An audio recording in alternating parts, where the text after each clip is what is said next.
নমস্কাৰ, মই আচাৰ্য বিনয় কাশ্যপ। আহক আজি আমি জানো যে বৃহৎ পৰাশৰ হৰাশাস্ত্ৰত থাৰ্ড হাউচৰ অধিপতি লগ্নত থাকিলে কি ৰিজাল্ট দিয়ে।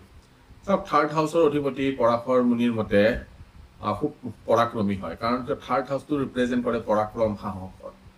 আৰু সেই সাহসী পৰাক্ৰমী গ্ৰহটো যদি লগ্নত থাকে, ঠিক আছে, তেনেহ'লে জাতক বা জাতিকা বহুত সাহসী হয়।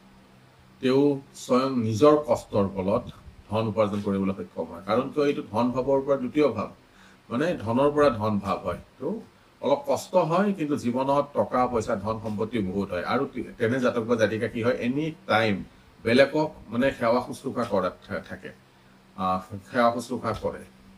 অভাৰঅল যদি কোৱা যায় যে এটা ভাল পাৰ্চনেলিটিৰ মানুহ হয়, আৰু তেওঁৰ যদি হাতত ধৰি লওক কোনো পইচা পাতি নাই, একো নাই, একদম জিৰ' ঘৰৰ পৰাও যদি আহে, তেওঁ নিজৰ কষ্টৰ বলত নিজৰ সাম্ৰাজ্য বনাব পাৰে। আৰু তেনে জাতক জাতিকাৰ যদি পঢ়া লিখাও নাথাকে, তেনেহ'লেও ভাল কোম্পানী, ভাল প্ৰতিষ্ঠানৰ মালিক হোৱা দেখা পোৱা যায়। কিন্তু তেওঁলোকে অলপমান সংঘৰ্ষ লাগাতকৈ বেছি হয়।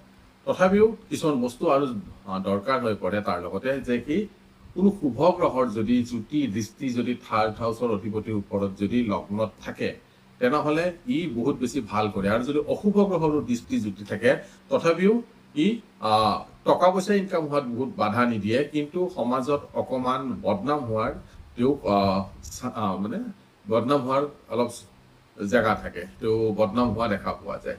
তো অভাৰঅল যদি কোৱা যায় যে টকা পইচা ধন সম্পত্তিৰ ফালৰ পৰা বা নিজক এষ্টাব্লিছ কৰাৰ কাৰণে থাৰ্ড হাউচৰ অধিপতি যদি লগ্নত থাকে, ই সদায় ভাল ৰিজাল্ট দিয়ে। এইটো বৃহৎ পৰাশৰ হৰাশাস্ত্ৰত পৰাশৰ মুনিৰ বাক্য। তো ইয়াৰ পৰা আমি কি বুজিলো, যে পৰাক্ৰম ঘৰৰ অধিপতি যদি লগ্নত থাকে, কুণ্ডলীখনৰ কাৰণে বা নিজৰ কাৰণে সদায় ভাল ৰিজাল্ট দিয়ে। এই সৰু সৰু বস্তুবিলাক আমি জানা দৰকাৰ। কেতিয়া জানিম? যেতিয়া আমি অথেণ্টিক টেক্সট বুক পঢ়িম। আশা কৰি এই ভিডিঅ'টো আপোনালোকৰ জ্যোতিষ শাস্ত্ৰ বুজাত অলপ হ'লেও সহায় হ'ব।